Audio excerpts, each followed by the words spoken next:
friends and viewers.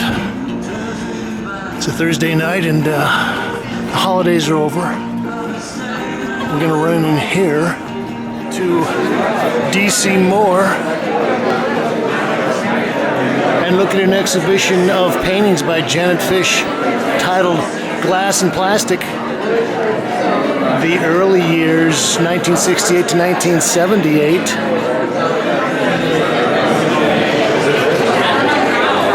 Well, I'm back from the holidays, and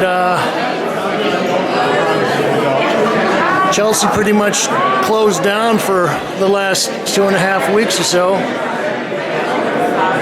and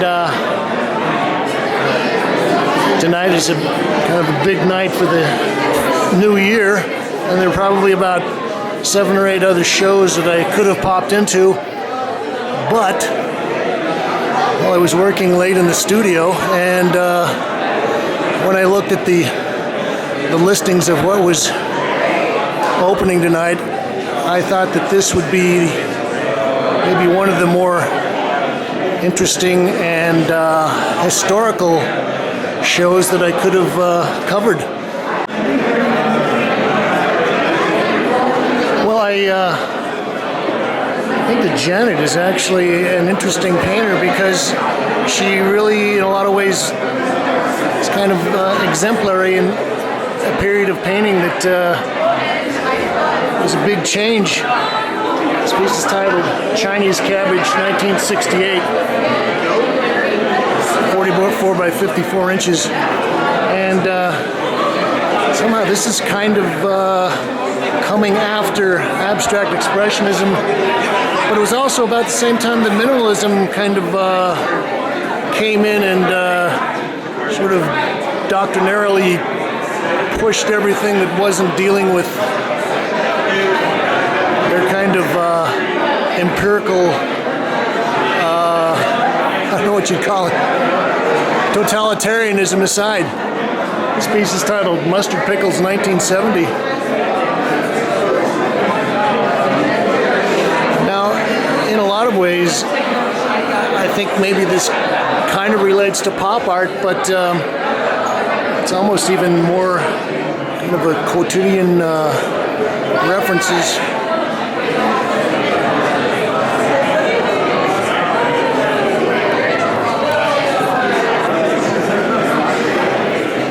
Well, we better move on because I know it's late. I think this maybe gets a little bit more to the pop art aspect of the work, although she's kind of being a little coy here. She's turned the labels away, and in a lot of ways the dealing with the transparencies and the reflection is more interesting for her than presenting the commercial consumer aspect of it. Smucker's Jellies, 36 by 64. Well, I like the color of this one, and again, she's kind of playing with the backs and just tangentially seeing the kind of labels and the commercial aspect of this. I think she's technically she's a pretty good painter. She's got some nice painterly chops here.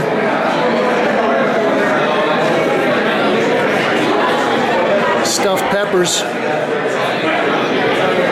Well, this is not like a Warhol Campbell soup can. This is more like something Grandma would make.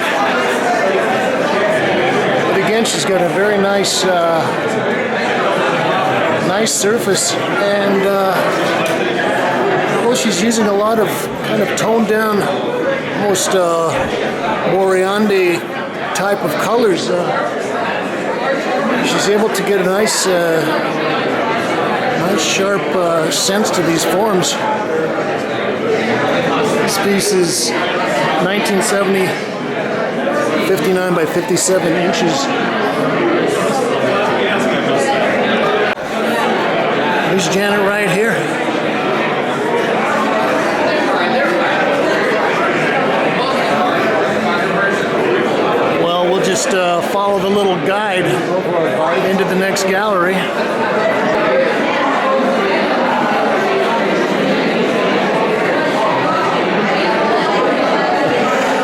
titled Ivan's Glasses, 1976. And I think in a lot of ways this is the kind of work that first came to my attention. And as I was pointing out in some of the early work, she was very fascinated with the transparencies of these glass jars. And here she's really let that kind of passion come through, and that this is all just basically looking at the reflections and the transparencies of cut glass.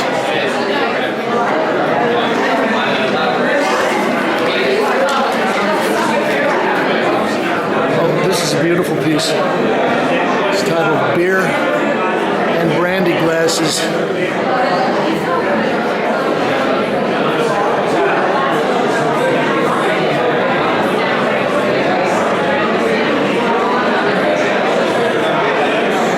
Again, we've kind of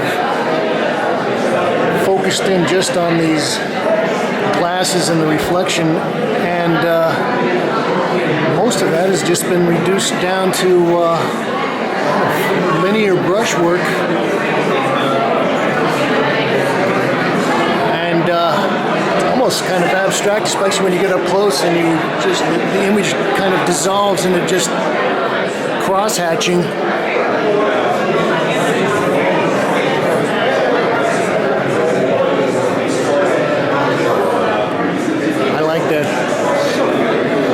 Yeah, it is.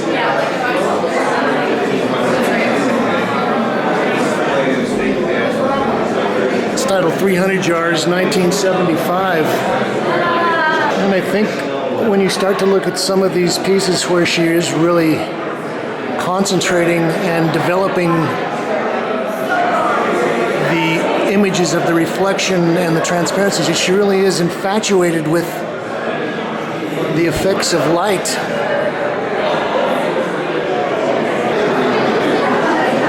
I think that there might be something also kind of almost having a feminist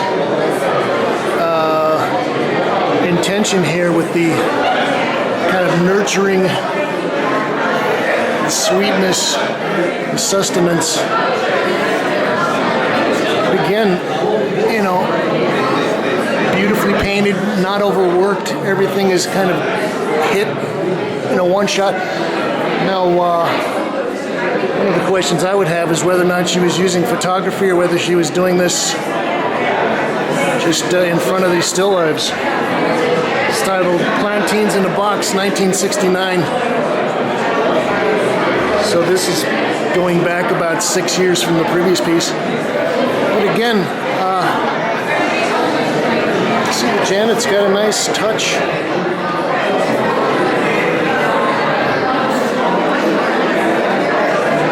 This is 44 by 44 inches. And I like the kind of the pea greens going into the chartreuse played off against the violet, maroons, magentas.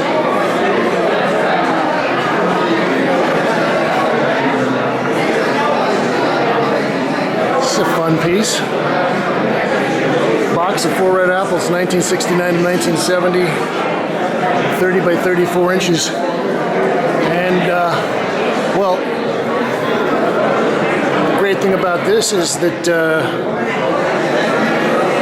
the reflections on the cellophane wrapper really give you this kind of warped reflection of the world, but again, beautifully handled, simple, direct.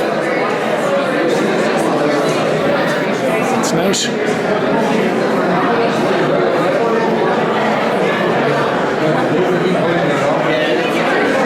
Untitled 2 packages of Paris 1969 oil on canvas. And again, we've got the reflections in the cellophane wraps and the little styrofoam trays. There's a lot of nice color things going on in some of these earlier pieces. You know, I was thinking that a lot of this almost relates and she was doing still life, but it relates to what people like Phil Pearlstein were doing with figure work. This may be the smallest painting in the show. This is titled Box of Grapes, 1969. Oil on linen, 18 1/4 by 20 inches.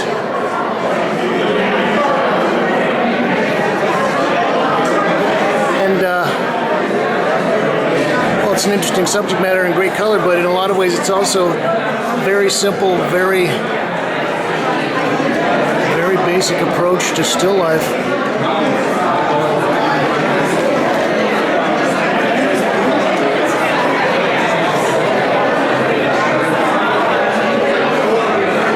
Bananas, 1971, oil on canvas. You know, here again, you know, she's using this the transparent plastic wraps as maybe a more interesting part of the subject matter than the bananas, and you can see that her fascination with the reflections and the transparencies that get carried out later in the cut glass pieces kind of started with these plastic wraps.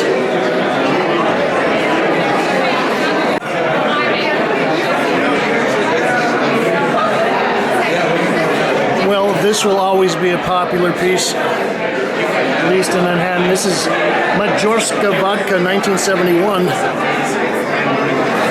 And here again, she's kind of turned the labels away because she's more interested in these layers of reflection and transparency, and the transparencies of the reflections of the transparencies.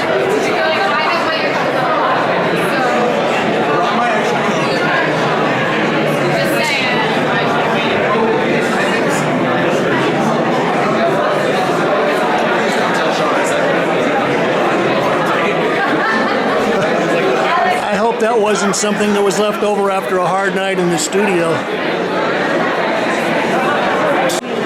Well, we'll check out the back gallery. Maud's Glasses, 1976, oil on canvas, 56 by 44.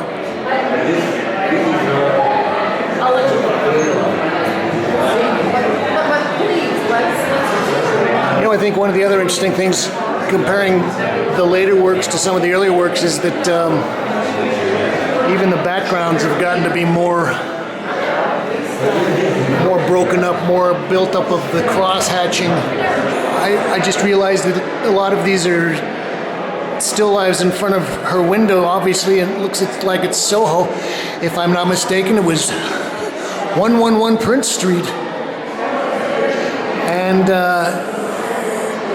you can actually see the shadows of the fire escape and the shadows of the grating.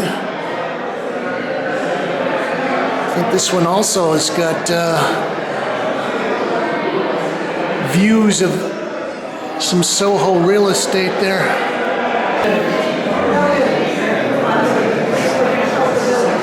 It's another beautiful piece. This is titled Afternoon Reflections. June and September 1978. This might be the most recent piece in the show, but yeah, I don't know how many of you have ever sat down on a sunny afternoon and looked into prisms or watched the rainbows that were cast by prisms on tables and things.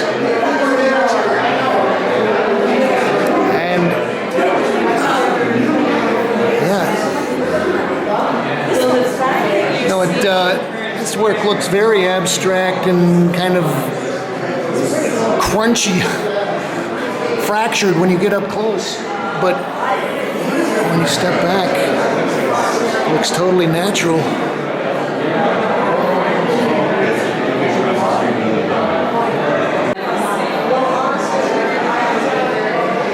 It's titled Five Tall Glasses, 1975, Oil on Linen.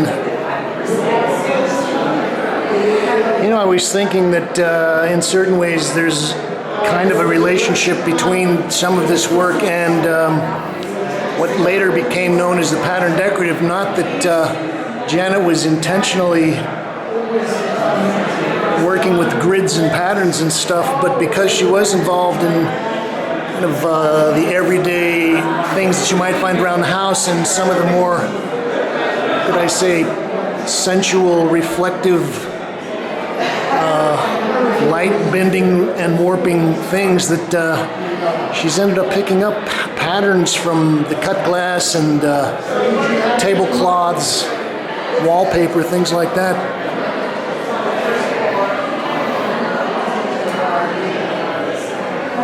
And we'll wrap up looking at a couple of pastels. This is Daisy's 1973, 22 1/4 by 15 3/4. We've got enough footage now. I think we've been shooting enough.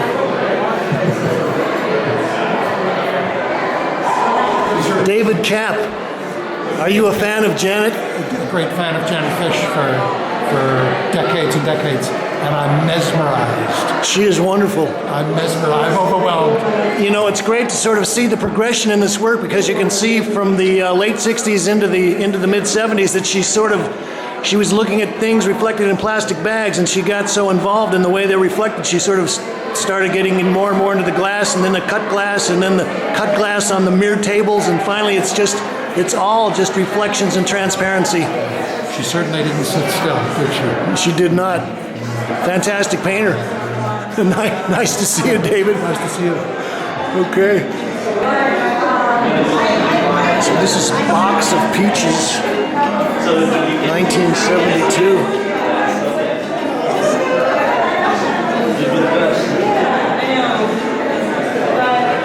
22 by 15 3/4. So this has been James Kalm reporting on Janet Fish, Glass and Plastic, the early years, 1968 to 1978, here at DC Moore. And as always, thank you, Kate.